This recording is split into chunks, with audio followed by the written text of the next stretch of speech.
How to set your presence on Twitch. Hello guys, in today's video I'm gonna show you how to change your statue, your online or offline or whatever you want statue on Twitch. First thing, go to Twitch. This is the home page as you can see. Now you need to go to the top corner right here and click on your profile here. And now go to set presence and click on it.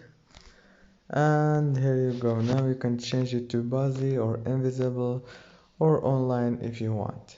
If this video was helpful, please don't forget to like and subscribe. Thank you so much and see you in the next video.